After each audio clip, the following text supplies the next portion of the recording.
Hello Gemini, ito na po ang inyong reading for year 2022. Kuha tayo ng pinaka-exact message para sa inyo. Hindi na tayo magpapaligoy-ligoy pa. Dito muna tayo as usual sa inyong cartomancy reading o yung playing cards. Okay? At ito pong ilang baraha rito ay akin munang ilalagay sa gilid. Okay, Gemini, kuha tayo ng message para sa inyo ngayong bagong taon, year 2022. Anong may iwan natin mensahe para sa mga taong ito? Exact message para sa mga Gemini. Year 2022. Gemini. Okay, I guess this is it. Pansit. Yan natin para sa mga Gemini. Spread muna natin ang ilang baraha para sa inyo.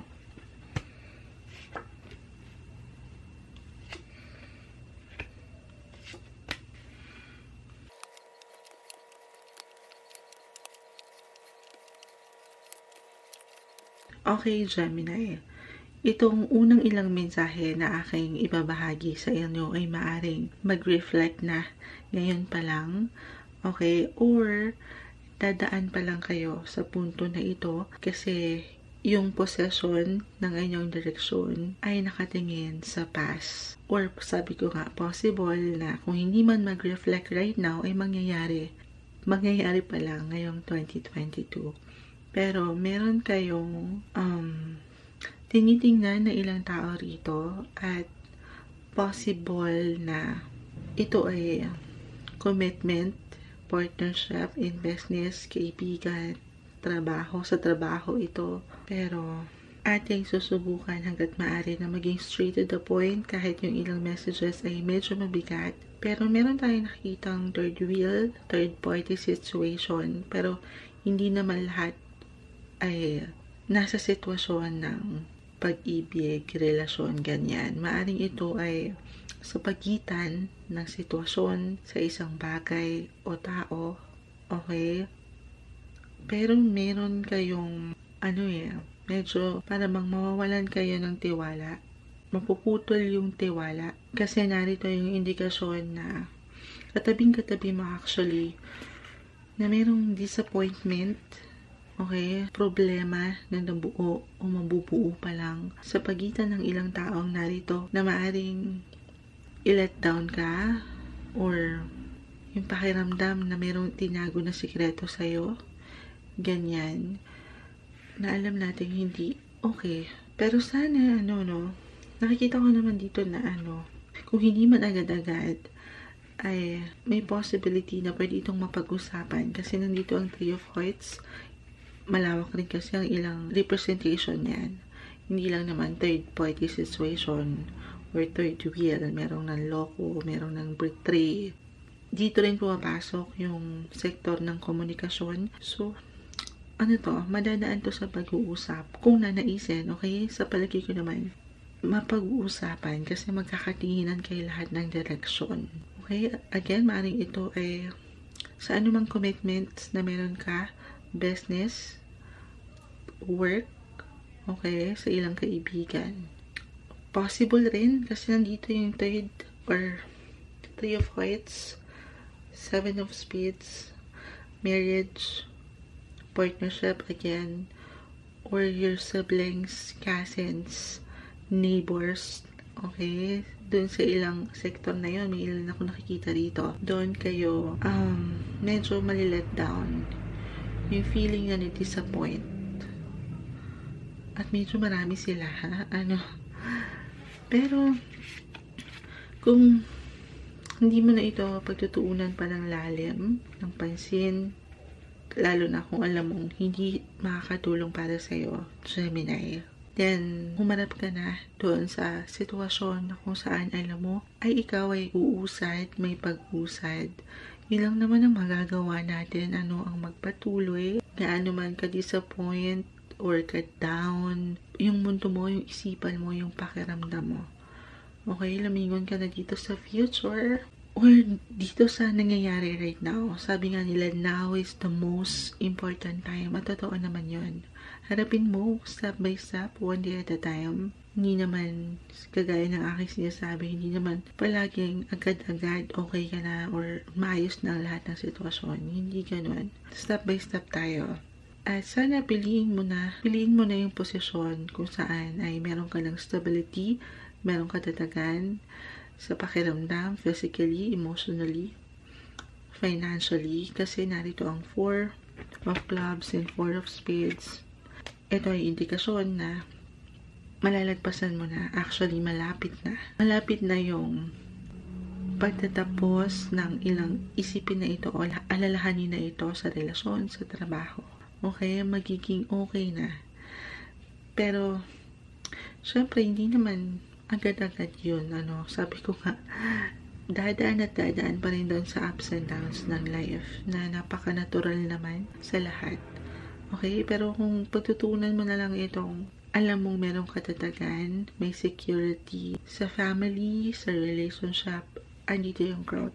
10 of Hearts and Ace of Diamonds ay narito. 10 of Hearts, merong magaganda at masasayang mangyayari. Okay, meron kayong something na isa-celebrate. Sa aking palagay, pwede, kasi katabing-katabi niya yung Ace of Diamonds. So, maaari may connection dito sa iyong work. Okay, sa anumang iyong career na ginagawa na sobrang nakarelate pagdating sa astrology. Magsashare lang ako sa iyo, Gemini. Planet Jupiter in Pisces will be transiting your 10th house of career and professional opportunities, promotion, recognition. Ito yun bonus or reward. So, malaki yung possibility na makamit mo alin man dyan sa aking na-mention, yung mga matagal mo nang ninanais or mga minimithi mo. Malaki yung possibility again na ma-receive mo yon ngayong bagong taon. And actually, ang 2022 ay kasikatan ng iyong buhay career, Gemini. So, napakaganda nun, positive possibilities. Hindi ko na yun palalawakin pa kasi nakikita ko na nakatingin ka pa doon sa posisyon na hindi masyadong okay sa feeling. Pero kung lilingon ka lang, especially sa sektor ng iyong paggawa, magpo-focus ka doon dahil nandun yung growth. Maaaring kailangan mong marinig yan. Maging masikap, maagap, yung determination mo na makarating sa dulo. Pero ito namang na may mention ko about career, trabaho, ito ay something na yung paghihirapan rin, okay? So, kailangan mo rin marinig, Gemini, na samahan ng tiwala, katatagan, at tiyaga. Ayan. Kasi nakikita natin positive possibilities para sa'yo. Kasi yung ating nakikita dito, sa hinaharap na posisyon, kung lilingon ka lamang at bibigay ng extra effort, focus, and attention doon, ay merong growth. Okay? Mag-art up tayo para sa inyo. Gemini, nang maaari natin may dagdag na mensahe for you. Year 2022. Year 2022 para sa mga Gemini. Anong may natin mensahe para sa kanila? Gemini. Okay. Sa mga Gemini. Message for Geminis. Medyo mailap. Ayan. So, mag-add pa tayo. Geminis. Para sa mga Gemini, what are the exact message? Okay. I guess that's enough na. Spread muna natin itong ilang cards.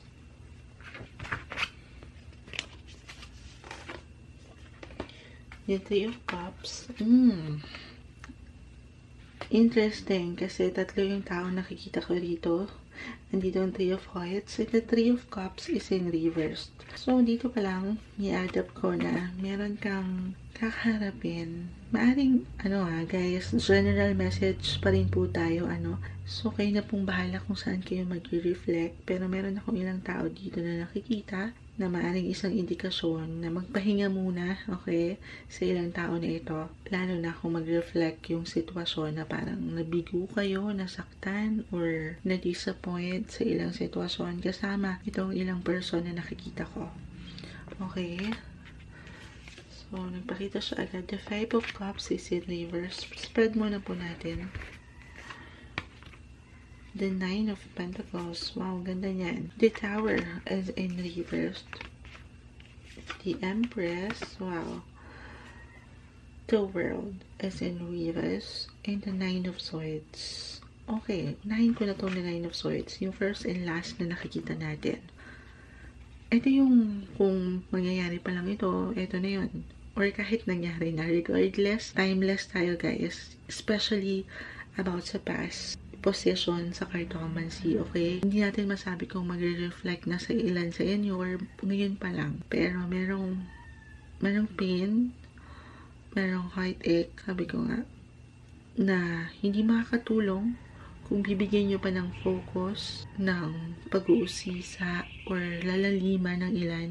Kasi dyan papasok yung parang pagiging stuck, hindi nyo alam kung ano bang dapat gawin. Bibigyan nyo pa ng extra care na ayaw natin kasi hindi siya makakatulong.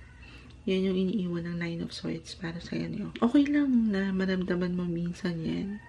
Dadaan at dadaan tayo dyan, diba? May panahon na nagiging higit na emotional tayo. Pero yung isang mapapayo ko dito ay yung huwag kang magtagal doon. Okay? Okay lang na mag-pause, magpahinga, pero huwag kang magtagal doon sa nararamdaman mo.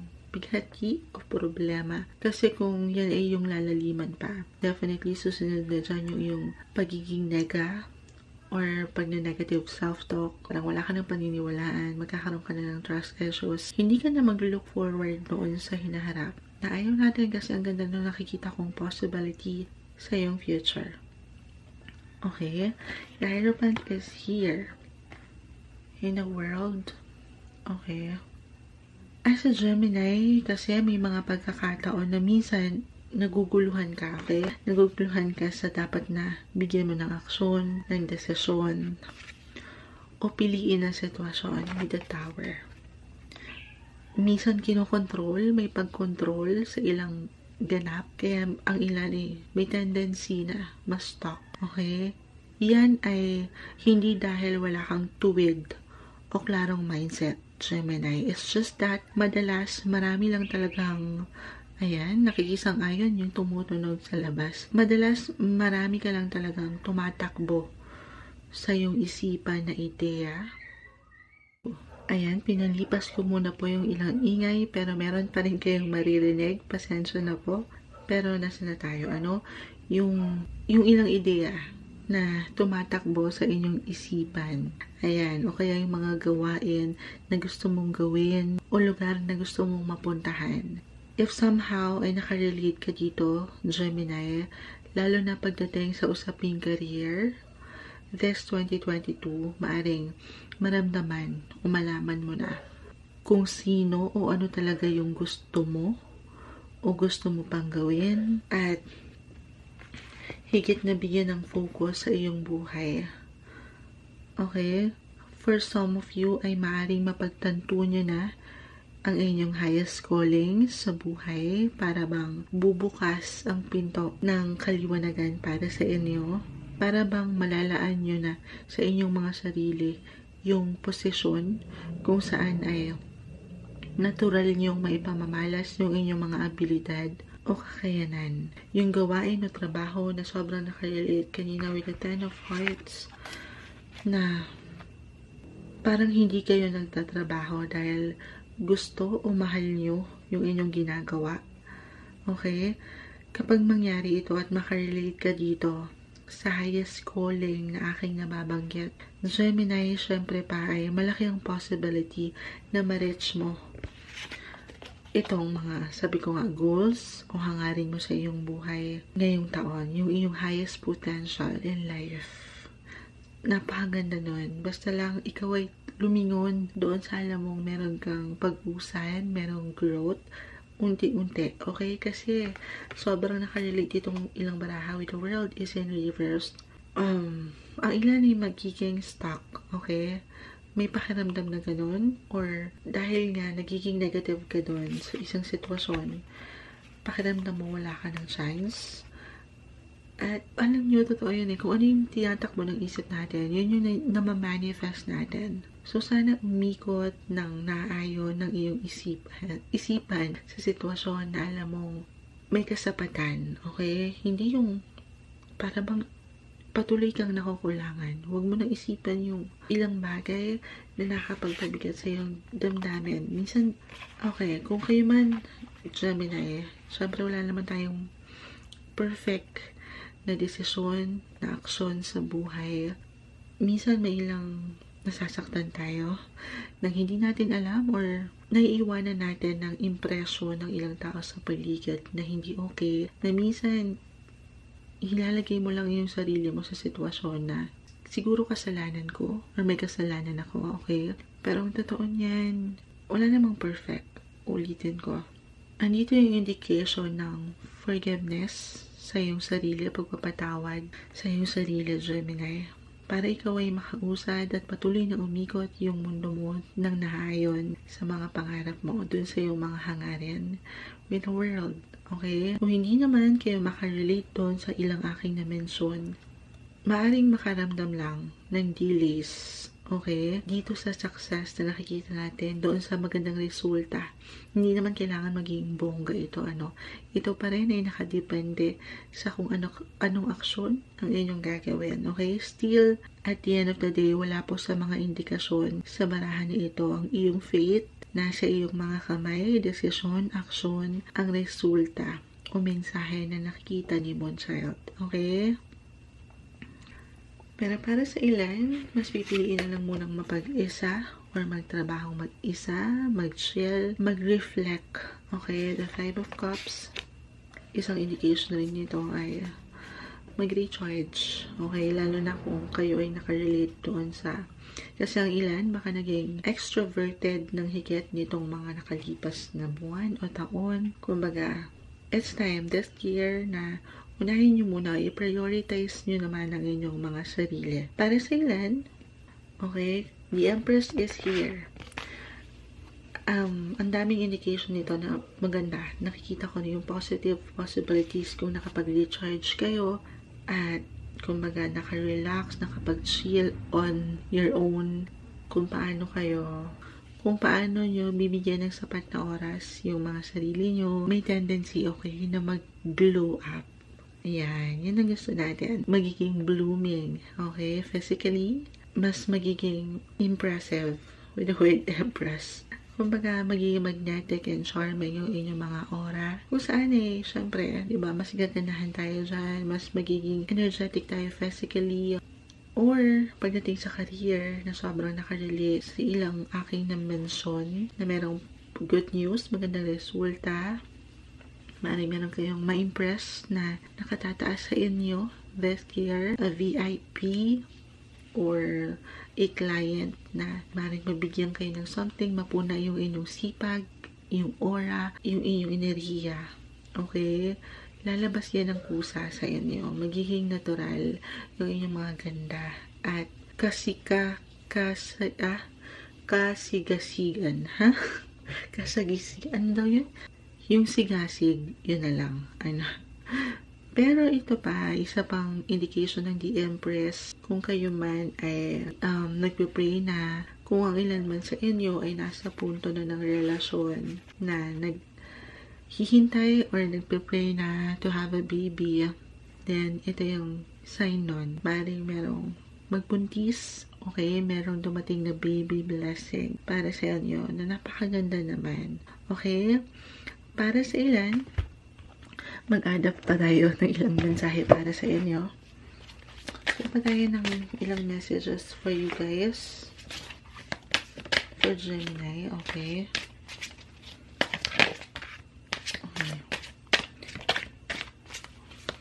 So, tayo na yung message for Geminis. Okay, medyo madami ito, pero hindi natin pipigilan. Love. Okay, ganda na. The Six of Air. the Three of Air, the Eight of Water, the Eight of Cups, the Nine of Cups.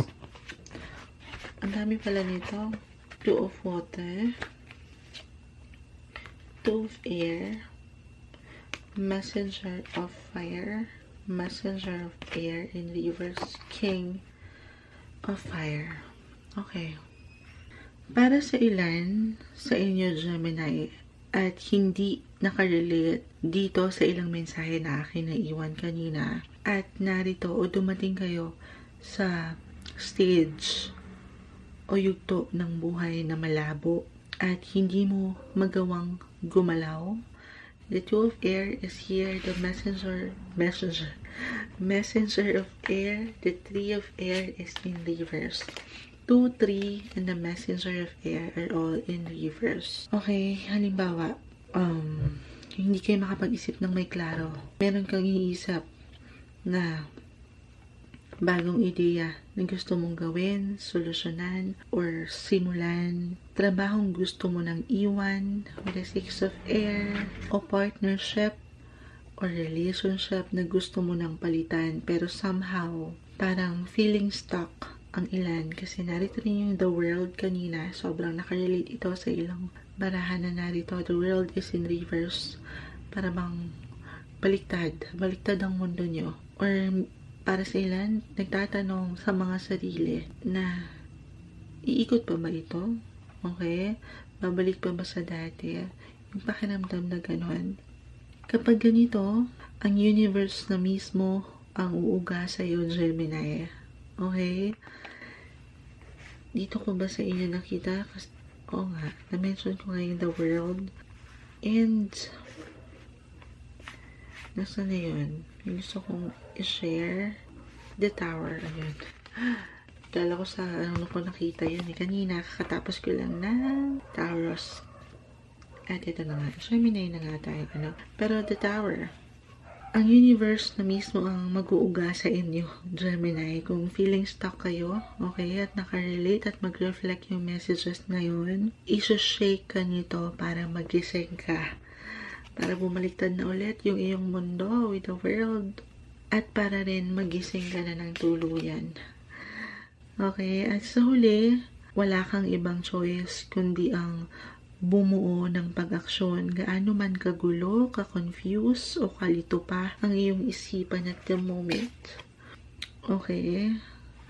Pero, sabi ko, hindi naman agad-agad. With the Five of Cups, narito mag-reflect muna, mag-recharge ng mga enerhiya ng iyong isipan. Okay? Maniwala ka lang na may dahilan ng lahat.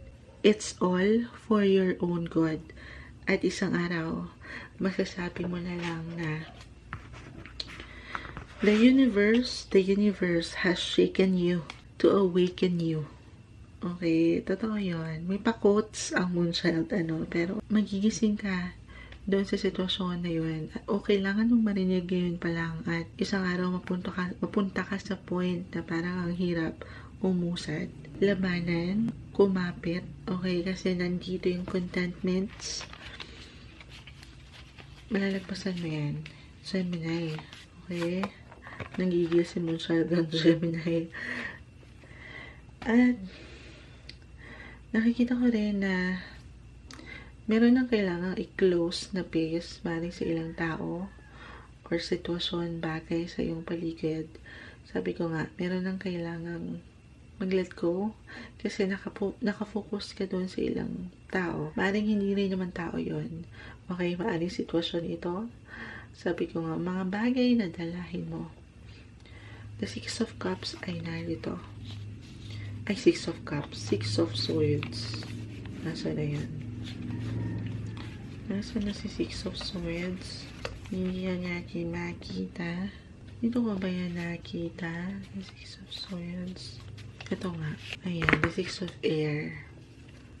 Sumabay sa takbo ng buhay, ng agos o alon ng tubig na ito. Patuloy kang sumabak. Okay, at magtiwala na meron pa rin magagandang bagay na darating para sa'yo. Especially pagdating sa iyong career or work sector, the King of Fire, the Messenger of Fire. Ang ganda nito, may mga possibilities, positive possibilities, kung saan ay higit kayong magiging independent. Tatayo kayo sa inyong mga sariling paa. At pero bago yun, ito nakikita ko, yung forgiveness, maring self-forgiveness ito, or meron kayong kailangan ng, alam niyo yun, kahit hindi nyo na, yung closure, kasi dito rin pumapasok yung pagtatapos na minsan, hindi nyo na kailangan panghingin sa iba. Minsan yung closure na ito, ay kailangan ibigay nyo na lang sa inyong mga sarili para kayo ay makausad. Okay. Para kayo ay makatungo talaga doon sa highest calling na aking na-mention o na-mention kanina. Okay? Pagdating sa love, partnership, ang ganda nito. Don't water in the love. Yung word na love. Merong mutual attraction.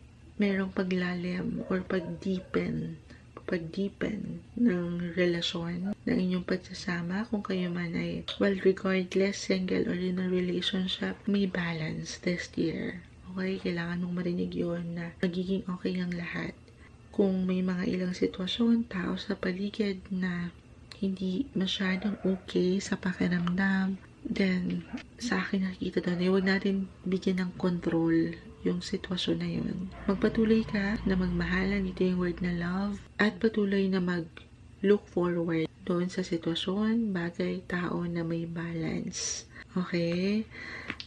Okay, mag-adapt tayo gamit ang astrology dice para sa mga Gemini. Sobrang nakarelate yung ilang sitwasyon, from cartomancy, tarot to astrology para sa inyo. Adapt tayo. Okay, the 5th house. 5th house of love. True love to actually. Creativity, fun, children. Dito pumapasok yung pregnancy na aking na-mention kanina.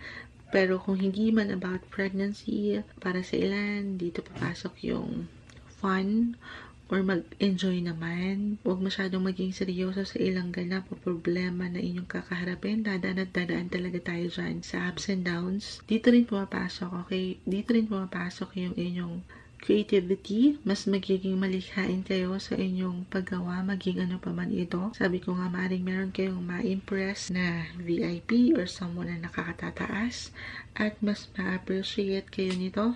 Okay, and the planet Pluto. Planet Pluto plus the sign of Scorpio. Actually, isa lang ang nice patunguhan because Scorpio's ruling planet is Pluto.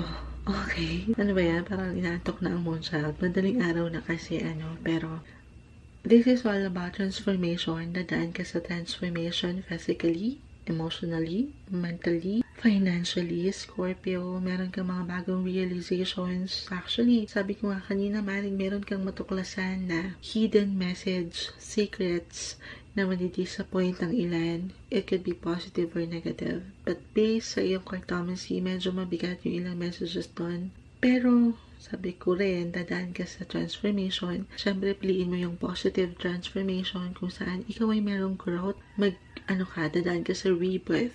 Parang panibagong simulain para sa'yo. Tulungan na maging inclined or mag-focus doon sa future. Okay? So, nakikita natin dito. Or, maaring ang higit na magbigay influence para sa inyong mga Geminis. This year, 2022, ay mga sign na Scorpio, Sun, Moon, Venus, Rising, malawak rin po yan. Ayan. Ano ba yung 5th house is Scorpio, pwede rin water signs. Ipapasok na rin natin yung Cancer and Pisces. 5th house is Leo, fire sign, Sagittarius, at Aries. Okay.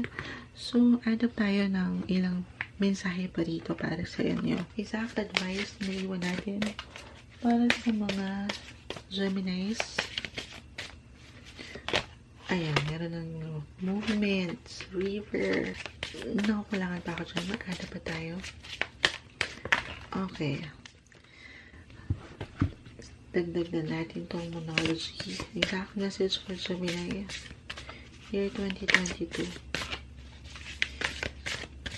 Year 2022. Okay, medyo madami yun, guys. Kulang tayo ng exact message. Ayan. Gusto ko yung exact message. Para sa inyo talaga. Perspective, movements, river.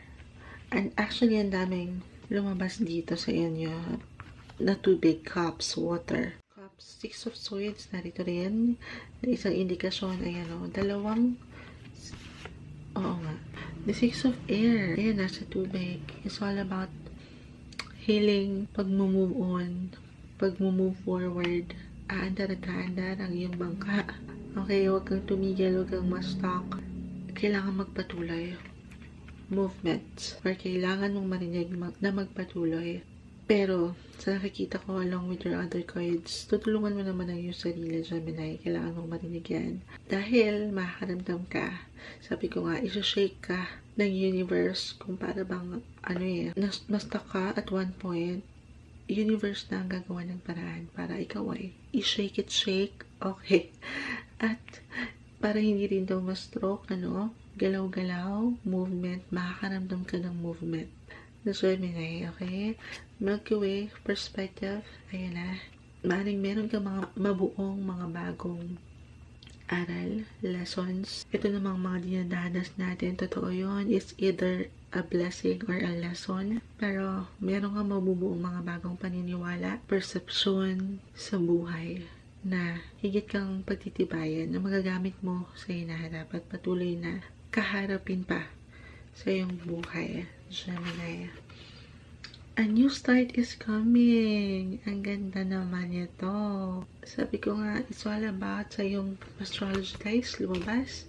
Yung Pluto, Scorpio, the 5th house of children, fun, mag-enjoy naman daw, kagaya ng isang bata, hindi masyadong, okay, malugmok doon sa isang sitwasyon na alam nyong nakakapagpabigat lang sa inyo, kasi may mga bagong simulain para sa iyo, Gemini.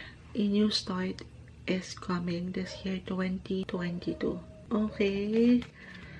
So, ayun. Alam ko, nagka-rumble-rumble na ang ilang baraha dito, pero sana, kung ano man itong ilang messages na ating nakita for you, ay pawang maging gabay lamang po. Thank you so much, guys, for watching, and I hope to see you on my next one.